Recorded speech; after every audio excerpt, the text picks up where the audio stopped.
नमस्कार। आज एक बहुत ही दिलचस्प कहानी सुनते हैं। ये कहानी वैसे तो बड़ी सीधी सादी है, लेकिन हमें स्ट्रेंथ यानी कि असली ताकत का सही मतलब समझाती है। ये कहानी है एक घमंडी तोते और एक समझदार कबूतर की। तो कहानी में आगे बढ़ने से पहले एक सवाल, असली ताकत आखिर है क्या? क्या वो दिखावे में है, ऊंची आवाज में है, या फिर वो मुश्किल घड़ी में भी शांत रहने और सही फैसला लेने की समझदारी में है? चलिए इसी सवाल का जवाब ढूंढते हैं इस कहानी में।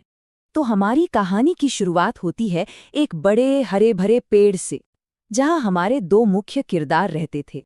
देखिए, एक ही डाल पर एक तरफ वो रंग बिरंगा सुंदर सा तोता बैठा है और ठीक उसके पास ही एक बिल्कुल साधारण सा कबूतर।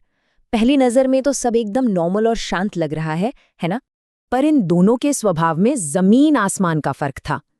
एक तरफ था तोता, जिसे अपने खूबसूरत रंगों पर बहुत घमंड था। वो बेचारे कबूतर को हमेशा कमजोर समझता था, उसे नीची नजर से देखता था। और दूसरी तरफ था हमारा कबूतर, एकदम शांत, समझदार और बस अपनी ही दुनिया में खुश रहने वाला। लेकिन जिंदगी की तरह कहानियों में भी शांति हमेशा के लिए नहीं टिकती। अब वक्त था एक इम्तिहान का, एक ऐसी चुनौती का जो दोनों की असली ताकत को परखने वाली थी। और फिर अचानक आसमान पर काले बादल घिर आए। देखते ही देखते एक भयानक तूफान आ गया। तेज हवाएं, जोरों की बारिश और तोते का सारा घमंड, अरे वो तो बस एक पल में उड़नछू हो गया।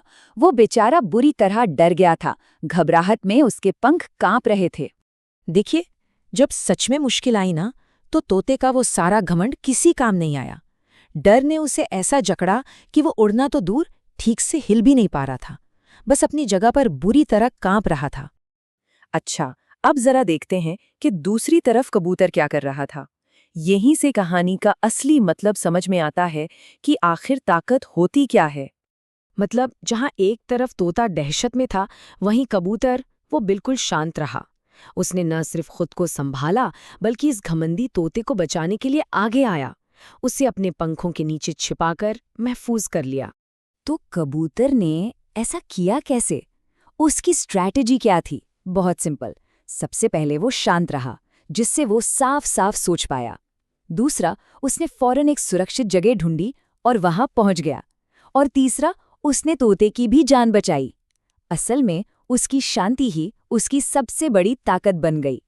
खैर, तूफान तो चला गया, लेकिन अपने पीछे एक बहुत गहरी और जरूरी सीख छोड़ गया। आइए अब उस सीख को समझते हैं। तूफान के बाद अब सब कुछ फिर से शांत था। दोनों पक्षी एक साथ डाल पर बैठे थे, लेकिन अब माहौल पहले जैसा नहीं था। तोते के चेहरे पर अब घमंड नहीं, बल्कि एक शुक्रगुजारी और समझदारी का भाव था। सबक सीखा जा चुका था।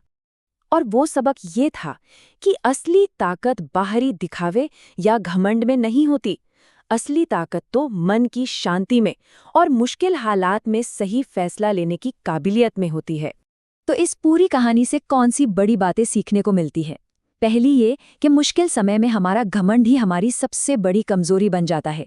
दूसरी बात, शांत दिमाग ही हमें साफ साफ सोचने और सही एक्शन लेने की हिम्मत देता है।